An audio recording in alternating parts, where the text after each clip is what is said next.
पहुंचाए बिना सुरक्षित तरीके से कैसे हटाया जाए। बिल्कुल, और इस चर्चा का मुख्य उद्देश्य यही है कि हम महंगे ब्यूटी प्रोडक्ट्स या उन हानिकारक साबुनों के बजाय घर में मौजूद जो प्राकृतिक चीजें होती हैं उनके पीछे के असली विज्ञान को समझें। सही कहा।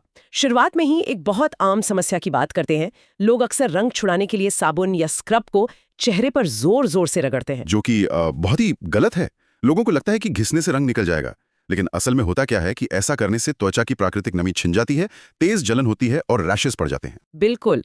और रगड़ने से तो स्किन में माइक्रोटियोज हो जाते हैं, जिससे वो केमिकल और भी गहराई में चला जाता है।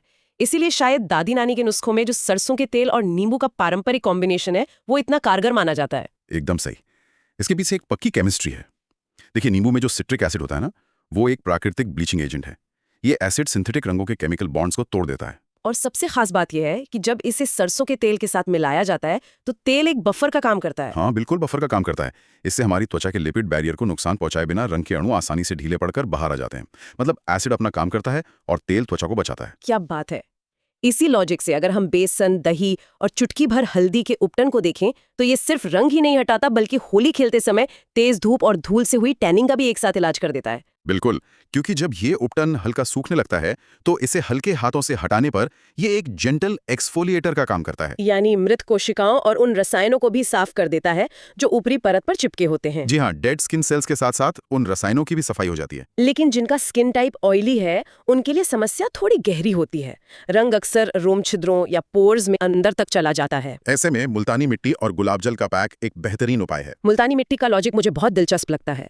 ये असल में त्वचा के लिए एक माइक्रो स्पंज की तरह काम करती है ना? एकदम सही शब्द इस्तेमाल किया आपने। ये कैपिलरी एक्शन के जरिए पोर्स के अंदर गहराई तक जमे हुए केमिकल टॉक्सिन्स को बिना किसी फिजिकल रगड़ के बाहर खींच लेती है। लेकिन इसमें एक सावधानी भी तो बरतनी होती है शायद। हाँ, एक बहुत जरूरी बात है। इस पैक को पूरी तरह सूखने से पहले ही धो लेना चाहिए, वरना ये त्वचा का प्राकृतिक तेल भी पूरी तरह सोख लेगी, जिससे रूखापन बहुत ज्यादा बढ़ सकता है।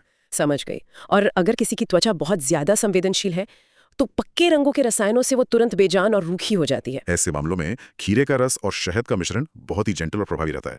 खीरे का रस त्वचा को तुरंत ठंडक पहुंचाता है और सूजन कम करता है, जबकि शहद एक प्राकृतिक ह्यूमेक्टेंट है जो बिना किसी इरिटेशन के त्वचा को अंदर से हाइड्रेट करता है। इसे रुई की मदद से लगाना सबसे सुरक्षित तरीका है। बिल्कुल। इन सारे तरीकों से रंग तो निकल जाएगा, लेकिन इसके बाद का जो स्टेप है वो शायद सबसे ज्यादा क्रिटिकल है। आप एसिडिक मेंटल की बात कर रहे हैं ना? हाँ रंग और उसे हटाने की पूरी प्रक्रिया के दौरान त्वचा का केमिकल डिफेंस बैरियर काफी हद तक प्रभावित होता है। जी बिल्कुल।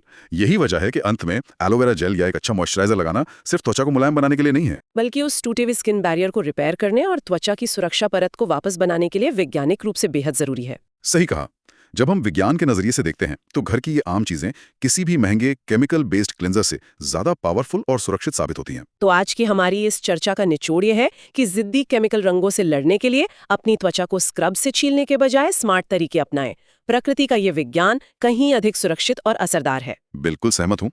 प्राकृतिक तत्वों का समझदारी से उपयोग करना ही सबसे बेहतर है। और अंत में एक बहुत ही दिलचस्प सवाल आता है दिमाग में।